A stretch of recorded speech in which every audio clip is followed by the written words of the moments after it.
तो आज हम बात करने वाले हैं साल 2021 में आई एक स्लैशर फिल्म और क्लासिक हॉरर स्टोरी के बारे में। दोस्तों, इस फिल्म की कहानी बहुत ही अच्छी है जो कि आपको बेहद पसंद आएगी, तो आप इस वीडियो को अंत तक जरूर देखिएगा। फिल्म की स्टार्टिंग में हम एक लड़की को देखते हैं जिसको टेबल पे बांधा हुआ था। उस लड़की के शरीर से खून निकल रहा था और वो पूरी तरह डरी हुई थी। तभी एक कातिल एक बड़ा सा हथौड़ा लेके उसके पास आता है और उसे बुरी तरह पीटता है, जिससे वो लड़की जोर से चिल्लाती है और ये सीन यहीं पे कट हो जाता है। फिर हमें एलिजा नाम की एक लड़की दिखाई जाती है जो कि एक कंसल्टेंट फर्म में इंटर्न थी। एलिजा की तबीयत बहुत खराब होती है और वो बहुत ज्यादा उल्टियां कर रही थी, जिससे हमें पता चलता है कि वो अभी प्रेग्नेंट है। वो फोन पे अपनी माँ से बात कर रही होती है जो कि उससे कहती है कि ये बच्चा रखना ठीक नहीं है, तो उसे अपने बच्चे को जल्द से जल्द गिराना होगा।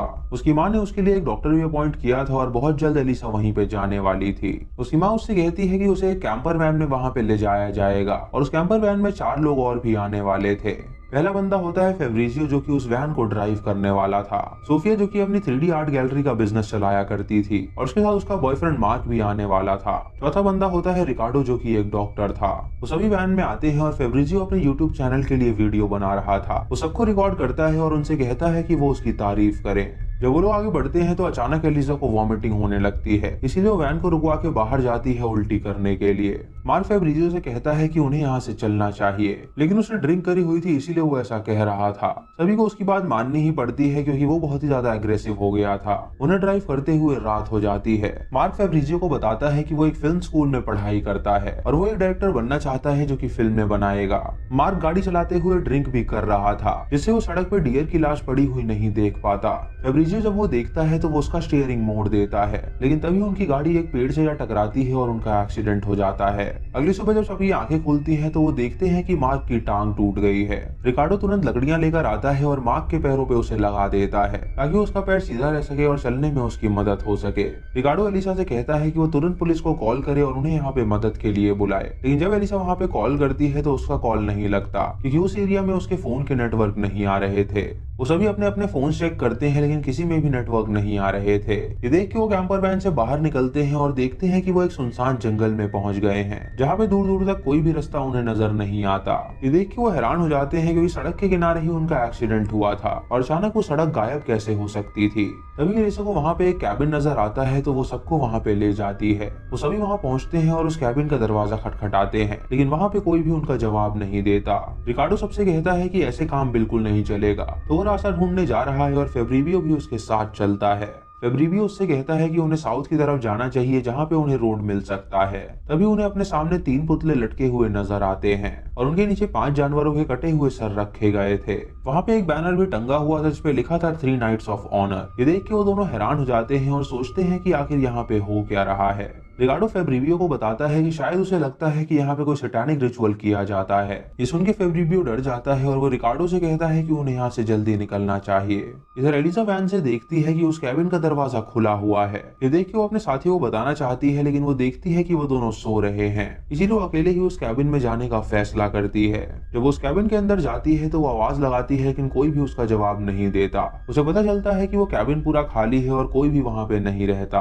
रिकार्डो और फेब्रिजियो भी वापस लौट आते हैं और वो सभी कैबिन में चले जाते हैं। उस कैबिन में उन्हें ढेर सारी तस्वीरें मिलती हैं जो कि काफी स्ट्रेंज थी। ये देख के फेब्रिजियो कहता है कि उसकी दादी ने उसे एक कहानी सुनाई थी जिसमें 3 डीमंस थे और वो बहुत ही ज्यादा खूंखार थे। एक डीमन की आंखें नहीं थी लेकिन वो फिर भी देख सकता था, एक के कान नहीं थे लेकिन वो फिर भी सुन सकता था, और एक की जुबान नहीं थी लेकिन फिर भी वो बोल सकता था। उन डीमंस ने एक गाँव में जाकर लोगों की भुखमरी से बाहर निकलने में मदद करी थी और इसके बदले उन डीमंस ने लोगों से सैक्रिफाइस मांगा। गाँव के लोगों ने एक औरत को चुना सैक्रिफाइस करने के लिए और उसकी जीभ, कान और आंखें निकाल के उन डीमंस के हाथों में थमा दी। लेकिन ये सिलसिला यहीं पे नहीं रुका।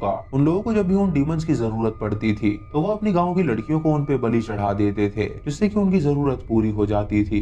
फेब्रिजियो की स्टोरी सुन के सभी लोग हैरान हो जाते हैं और उन्हें लगने लगता है कि शायद फेब्रिजियो कोई मनगढ़ंत कहानी बना रहा है। वो सभी अपनी वैन में जाते हैं और वहीं पे सो जाते हैं। रात को फेब्रिजियो की आंखें खुलती हैं और वो पी करने के लिए जाता है, और जब वो पी कर रहा होता है तो वो अपने सामने 3 आकृतियों को देखता है जिन्होंने मास्क पहना हुआ था और वो उसी को घूर रहे थे। इधर कॉटेज में किसी के चिल्लाने की आवाज आती है जिससे उन सब की नींद खुल जाती है। ये देख के सोफिया एलिजा से कहती है कि वो उसके साथ चले। वो दोनों जब कॉटेज में जाती हैं तो उन्हें पता चलता है कि वो आवाज एटिक से आ रही है। तभी फेब्रिजो डर के मारे उनके पास आ जाता है और वो सभी मिलकर एटिक में जाते हैं देखने के लिए कि आखिर वहां से आवाज क्यों आ रही है। तभी वो अपने सामने एक लड़की को देखते हैं जिसका नाम कियारा था और उसे किसी ने झाड़ियों के अंदर कैद किया हुआ था। उस लड़की की जीभ काटी गई थी मानो कि कोई उसकी बलि चढ़ाने वाला हो। ये देख के एलिसा उसकी मदद करना चाहती है लेकिन फेब्रिजियो उसे रोकता है और उससे कहता है कि ऐसा करना ठीक नहीं होगा। तभी वहां पे जोर से सायरन बजता है और लाल लाइट्स आती हैं। तो सभी खिड़की के बाहर देखते हैं जहां उन्हें वो 3 हुडेड फिगर दिखाई देते हैं जो कि मार्क को उठा के अपने साथ उस कैबिन में ला रहे थे। सोफिया देख के उसे बचाना चाहती है लेकिन रिकार्डो उसे पकड़ लेता है ताकि उन लोगों को पता न चल सके कि वो भी वहां पे मौजूद हैं। वो लोग मार्क को एक टेबल पे लिटा देते हैं और उसे बांध देते हैं और उसके बाद एक बड़े से हथौड़े से उसकी टांगे तोड़ देते हैं। फिर वो उसकी आंखें निकाल लेते हैं जिससे मार्क की मौत हो जाती है। सोफिया अपने बॉयफ्रेंड को इस हालत में देख के बहुत रोती है लेकिन वो मजबूर थी इसीलिए वो कुछ भी नहीं कर पाती। अगली सुबह वो सभी कियारा को उन झाड़ियों से निकाल देते हैं और उसे लेकर उस जंगल से निकलने का प्लान करते हैं। चलते चलते वो एक जगह पे पहुंचते हैं जहाँ पे ढेर सारी गाड़ियां खड़ी थी। ये देख के वो लोग समझ जाते हैं कि यहाँ पे पहले भी लोग आ चुके हैं और शायद उन लोगों ने ट्रैप करके उनकी गाड़ी को वहाँ पे रोका था। रिकार्डो सबसे कहता है कि वो गाड़ियों को सर्च करे और कोई भी अगर यूजफुल सामान मिले तो वो उसे रख ले, लेकिन कोई भी उसकी बात नहीं सुनता जिसकी वजह से उसे बहुत गुस्सा आता है और सोफिया और वो आपस में लड़ पड़ते हैं। इधर एलिजा और कियारा एक कार में बैठे होते हैं जहाँ कियारा के पास एक डायरी थी। कियारा एलिजा को बताती है कि ये उसकी फैमिली की तस्वीर है और वो अपनी फैमिली के पास जाना चाहती है। एलिसा कियारा से पूछती है कि क्या वो इस जंगल से बाहर निकलने का रास्ता जानती है तो कियारा उससे कहती है कि ये कोई जंगल है ही नहीं। ये सुनकर एलिसा हैरान हो जाती है और सोचने लगती है कि आखिर वो क्या कह रही है। तभी वहाँ पे जोर से सायरन बजता है और वो सभी वहाँ से भागने लगते हैं। तभी वो अपने सामने फिर से उसी कैबिन को देखते हैं यानी वो गोल घूम के वापस वहीं पे आ गए थे। ये देख के रिकार्डो को फेब्रियो पे बहुत ज्यादा गुस्सा आता है। वो उसे पकड़ के पीटता है और उससे कहता है कि उसने उन्हें गाइड किया था साउथ में जाने के लिए और अब दोबारा वो इस कैबिन के पास कैसे आ गए। तभी वो लोग नोटिस करते हैं कि उनकी कैंपर वैन वहां से गायब हो गई है। वो सभी काफी दुविधा में फंस जाते हैं और फैसला करते हैं कि वो कॉटेज में ही रात बिताएंगे। रात को रिकार्डो सबको बताता है कि वो एक बुरा डॉक्टर था। जब वो ऑपरेशन कर रहा था तो गलती से उसके पेशेंट की जान चली गई, इसकी वजह से हॉस्पिटल ने उससे उसकी डिग्री छीन ली और उसे हॉस्पिटल से बाहर निकाल दिया गया। जब वो घर पहुंचा था तो उसकी वाइफ ने उसे बहुत डांटा था और उसने उससे कहा था कि वो अब उसे डाइवोर्स दे देगी। उनकी एक बेटी है और वो उसे उससे मिलने भी नहीं देती। इन्हीं सब बातों से परेशान होकर वो ट्रैवल करके अपनी माँ से मिलने जा रहा था। ये सुन के सभी अपनी अपनी स्टोरी शेयर करने लगते हैं। सोफिया एलिजा से कहती है कि वो मार्क की वजह से खुद को जिंदा रखना चाहती है और वो भी अपने बच्चे को एक अच्छी लाइफ देने के लिए ऐसा ही सोचे। तभी सभी लोग आराम करते हैं और सो जाते हैं। रात को एलिसा की आंखें खुलती हैं और वो देखती है कि उसके आसपास कोई भी नहीं है। तभी उसे कैबिन के बाहर से कुछ आवाज आती है तो वो वहां पे जाती है जहां वो अपने सामने ढेर सारे लोगों को देखती है जिन्होंने मास्क पहने हुए थे। उन लोगों ने सोफिया और रिकार्डो को बांधा हुआ था और वो दर्द से चिल्ला रहे थे और कियारा को उन लोगों ने फिर से कैद कर लिया था।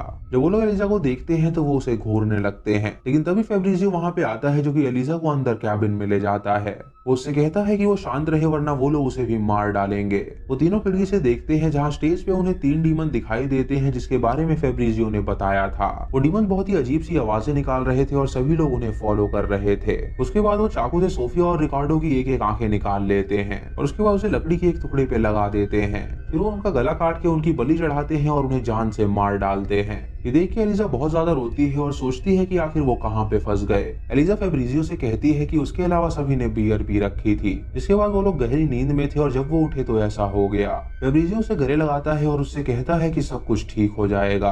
तभी एलिजा को उसके अंदर से एक औरत की आवाज आती है और जब फेब्रिजियो के कान में हाथ डालती है तो उसे एक ब्लूटूथ डिवाइस मिलता है जिसके अंदर एक औरत फेब्रिजियो को कुछ करने के लिए गाइड कर रही थी। ये देख के फेब्रिजियो को बहुत गुस्सा आता है और वो एलिजा से कहता है कि उसने सब कुछ खराब कर दिया। तभी वो एक डियर के सामने खड़ा होता है और अपने आदमी से कहता है कि वो एलिजा को ले जाए और तभी वहां पे एक आदमी आता है जो कि एलिजा को अपने साथ ले जाता है। अगली सुबह जब एलिजा की आंखें खुलती हैं तो वो अपने आप को जख्मी हालत में पाती है। उसे उन लोगों ने चेयर पे बैठाया हुआ था और उसके हाथों पे कील गाड़ दी थी ताकि वो उस चेयर से उठ ना पाए।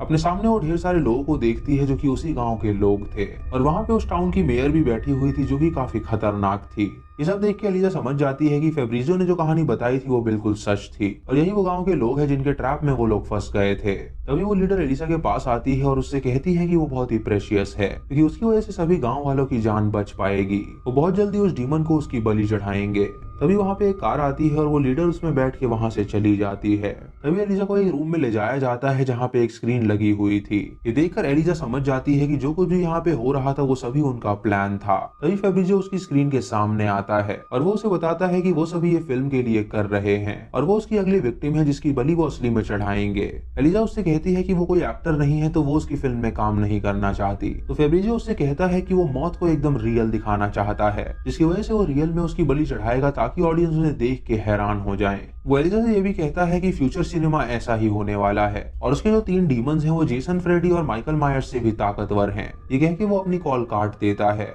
एलिजा को ये सुन के बहुत गुस्सा आता है और वो हिम्मत करके अपने हाथों को कील से निकाल लेती है। वो वहाँ से बाहर निकलती है और कियारा को ढूंढने लगती है, लेकिन तभी उसे वो कैंपर वैन नजर आती है जिसके अंदर उसे सबकी लाश मिलती है। वो आगे बढ़ती है तो उसे एक टेंट नजर आता है और वहाँ पे उस फिल्म के बनाए हुए ढेर सारे प्रॉप्स मौजूद थे, जैसे कि उस डीमन के मास्क और कैमरास। तभी उसे एक वैन से चिल्लाने की आवाज आती है तो वो वहाँ पे जाती है और देखती है कि उस वैन में फेब्रिजियो है जो कि एक लड़की से लड़ रहा है। वो उससे ये चर्चा कर रहा होता है कि वो एलिजा को कैसे मारेंगे। तभी एलिजा उस लड़की की तरफ देखती है और हैरान हो जाती है क्योंकि वो लड़की कोई और नहीं बल्कि कियारा थी जो कि उनके प्लान में शामिल थी। दोस्तों, वो फेब्रिजियो की बहन थी जो कि उसकी फिल्म बनाने में मदद कर रही थी। उसकी बातों से एलिजा को पता चलता है कि जिस मेयर को उसने डाइनिंग टेबल पे देखा था वो उन दोनों की माँ है जो कि पहले एक एक्टर रह चुकी थी।